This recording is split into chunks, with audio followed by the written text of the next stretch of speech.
ETF। अब ये क्या होता है भाई, मतलब जब आदमी स्टॉक मार्केट में आता है ना, तो हर कुछ टाइम के बाद उसको नई टर्म सुनने को मिलती है।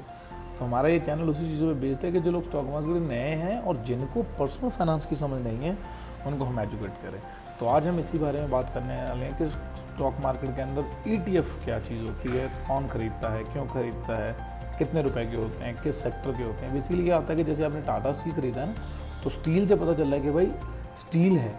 तो ETF सिमिलरली एक इंडेक्स फंड की तरह ही होते हैं, लेकिन इसमें फ़ायदा ये होता है कि आप किसी भी एक चीज़ को नहीं खरीदते हैं, लेकिन ये स्टॉक्स के मुकाबले बहुत सस्ते में होते हैं। जैसे अगर हम बात करें सिंपली, तो सबसे पहले आप ये देखिए कि गोल्ड बीज क्या चीज़ होती है।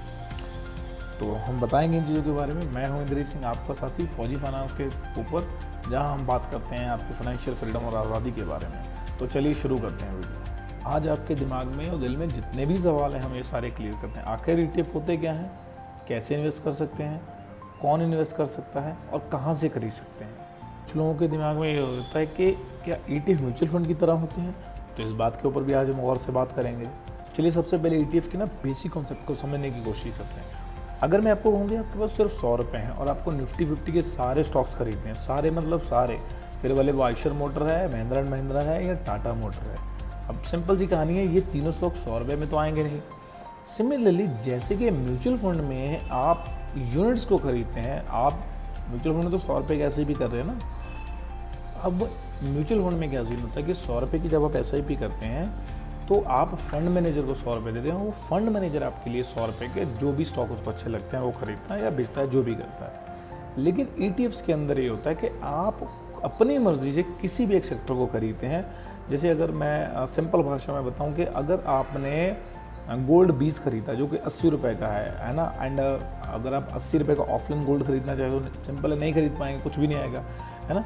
तो एक तरीके से आप फ्रैक्शनल बाइंग कर सकते हैं। ETF के थ्रू आप ये समझ सकते हैं कि फ्रैक्शनल बाइंग कर सकते हैं। जैसे बिटकॉइन में क्या है, बिटकॉइन में जो लोग 1000 रुपये का बिटकॉइन खरीदते हैं, बिटकॉइन तो 1 करोड़ का है सपोज ना, या 1 लाख रुपए का है, तो 100 रुपये का कुछ उसका पार्ट खरीद लेते हैं। सिमिलरली क्या है, ETF के अंदर जैसे आप अपने ऑटो सेक्टर को खरीदना चाहते हैं, तो पूरे सेक्टर को आप खरीद सकते हैं।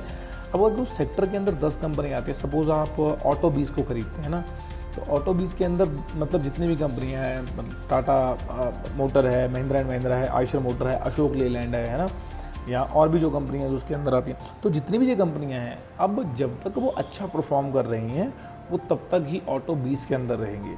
ऑल्सो इनका रिटर्न भले ही थोड़ा कम होता है, लेकिन ये बहुत सेफ माने जाते हैं। लेकिन हाँ, अगर आप पिछले 5 साल का रिटर्न दे दें तो मतलब अप्रॉक्स 15 से 20% का रिटर्न सारे ETFs ने। अगर हम बात करें कि इंडिया में कौन कौन से जो पॉपुलर ETFs हैं वो क्या है, सिंपल सी कहानी है।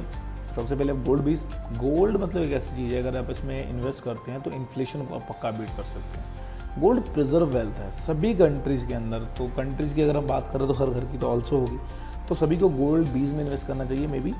और उसके बाद ICICI प्रूडेंटल हो गया, निपॉन का फार्मा बीज हो गया, है ना, मतलब SBI का गोल्ड बीज हो गया। इस तरीके से जितने भी पॉपुलर जो ETFs हैं आप उनके अंदर इन्वेस्ट कर सकते हैं। अगर हम इंडिया के साथ साथ अगर फॉरेन इन्वेस्टिंग की बात करें, मतलब इंडिया से बाहर अगर आप बाहर के ETF खरीदना चाहते हैं, वो भी बहुत सिंपल से खरीद सकते हैं। ऐसे मोतीलाल ओसवाल के थ्रू आप खरीद सकते हैं। एंड जो US का NASDAQ का इंडेक्स है जिसमें टॉप 100 कंपनीज आती हैं, आप उसका भी ETF खरीद सकते हैं। ये बहुत आसान है, मतलब आपको ऐसे लग रहा है, आप एक बार जाकर ट्राई करेंगे तो आपको बहुत आसानी से समझ आएगा। ये बहुत आसान है और मैं आपको अभी स्क्रीन रिकॉर्डिंग करके इसका एक छोटा सा सैंपल दिखाता हूँ, तो ध्यान से देखिएगा। क्या करना है, यहाँ पे आना है कोटक न्यू ऐप के ऊपर। ये मेरी फेस ID से हो गया है अनलॉक और ये खुल जाता है इस तरीके से। और उसके बाद आपको क्या करना है कि जिस भी ऐप में आप चलाते हैं, जो भी ऐप आप कोटक है ना, ज़ीरोधा, एंजल वन ग्रो, आप स्टॉक, जो भी ऐप आप चला रहे हैं उसको आपको ओपन करना है और सीधा अपनी वॉच लिस्ट में जाना है। वहाँ पे टाइप करना है आपको गोल्ड बीज, जैसे कि मैंने यहाँ पे कर रखा है गोल्ड बीज। तो आप देखेंगे 80 रुपये का यहाँ पे एक गोल्ड बीज है ना। जैसे मैंने बताया कि 80 रुपये का है, तो 80 रुपये का यहाँ दिखा रहा है। एंड जितने रुपए का आपको बाय करना है, एक बाय कर रहा है तो 80 रुपये होने चाहिए। सिमिलरली जैसे आप स्टॉक खरीदते हैं, सेम उसी तरीके से आप इसको बाय कर सकते हैं।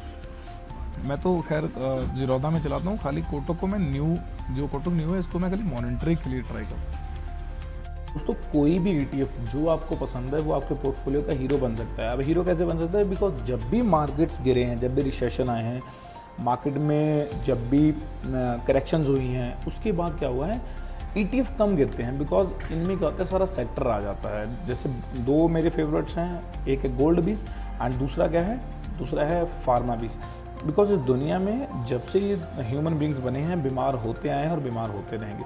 ऑल्सो जब हमारे दादा परदादाओं के टाइम से, फादर ग्रैंडफादर के टाइम से हम देखते आ रहे हैं, वो सोना खरीदते थे, हम भी खरीद रहे हैं, हमारे बच्चे भी खरीद रहे हैं। तो गोल्ड बीज और फार्मा बीज एक ऐसी चीज़ है जो बेसिकली आपको अच्छा ही रिटर्न देते हैं जहाँ तक देखा गया है। अभी आप हिस्टोरिकल डेटा उठा के देखेंगे, जैसे भी मैंने आपको दिखाया, कोटक में 5 साल का दिखा रहा है, आप अगर 25 साल का भी देखना चाहेंगे, आप अपने गूगल पे जाके सर्च करेंगे ना कि अपने गोल्ड बीज ऑल हिस्टोरिकल डाटा है ना फॉर रिटर्न्स, तो वो सिंस जब से गोल्ड बीज स्टार्ट हुआ है या फार्मा बीज स्टार्ट हुआ है, तब से लेके आज तक उसने कितना रिटर्न दिया है वो आपको सारा दिखा देगा। तो होप सो, उम्मीद करता हूँ कि आपको इस वीडियो में ETF क्या होते हैं, किसको लेने चाहिए, कैसे ले सकते हैं, मैंने अपनी तरफ से पूरी कोशिश की है कि कंप्लीट जानकारी आपको दे सकूँ। फिर भी ऑल्सो यानी अगर आपके पास कोई डाउट है या कुछ क्वेश्चंस आपके हैं तो आप कमेंट सेक्शन में पक्का पूछ सकते हैं।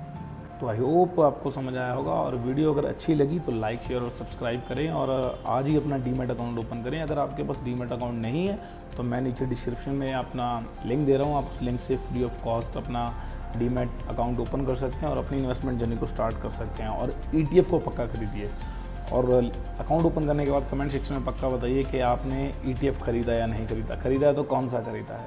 सो मिलते हैं नेक्स्ट वीडियो में। Thank you.